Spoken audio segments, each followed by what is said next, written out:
আসসালামু আলাইকুম ভিউয়ার্স, আশা করি সবাই ভালো আছো। তো তোমাদের এইচএসসি 2025 সালের পরীক্ষার্থী, তো তোমাদের ক্যালকুলেটর ব্যবহার নিয়ে কিন্তু শিক্ষা বোর্ড কিন্তু নির্দেশনা দিয়েছে। তো তোমাদের অনেকের মনে প্রশ্ন যে কেমন ক্যালকুলেটর ব্যবহার করতে পারবো, সব ক্যালকুলেটর নিয়ে কি কেন্দ্রে প্রবেশ করতে দিবে কি না।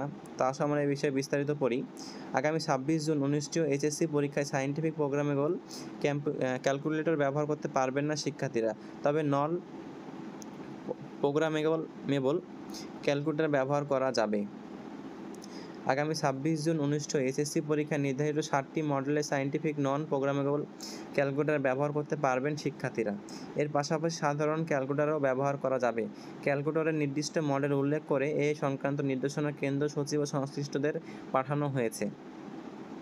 সোমবার 16 জুন ঢাকা মাধ্যমিক ও উচ্চ মাধ্যমিক শিক্ষা বোর্ডের এক বিজ্ঞপ্তিতে এই তথ্য জানানো হয়েছে। কী ধরনের ক্যালকুলেটর ব্যবহার করা যাবে, এমন প্রশ্নের উত্তরে শিক্ষা বোর্ডের পরীক্ষা নিয়ন্ত্রক অধ্যাপক কামাল উদ্দিন হায়দার দৈনিক শিক্ষা .com-কে বলেন, FX 100 MS, FX 991 ES, FX 570 MS, FX 82 MS, FX 991 EX, FX 991 MS, FX 991 ES plus মডেলের ক্যালকুলেটর ব্যবহার করা যাবে।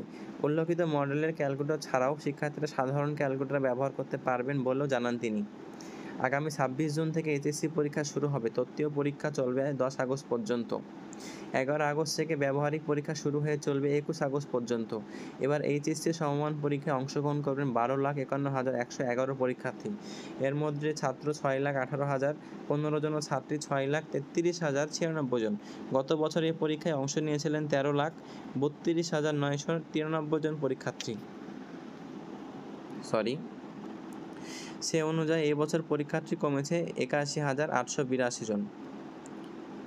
তো তোমাদের অনেকের মনে প্রশ্ন ছিল যে আমাদের ক্যালকুলেটর নিয়ে, তো শিক্ষা বোর্ড কিন্তু তোমাদের এই প্রশ্নটির অ্যান্সার দিয়ে দিয়েছে। তো তোমরা আশা করছি এই ভিডিও দেখে সম্পূর্ণ বিস্তারিত জানতে পারবা।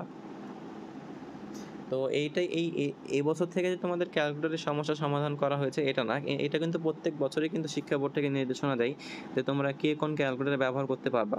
তোমরা যেন এই ক্যালকুলেটর বাদেও এর থেকে ভালো ক্যালকুলেটর বা এর থেকে প্রোগ্রামেবল ক্যালকুলেটরগুলো ব্যবহার করতে চাচ্ছ, তো আর সাবধান।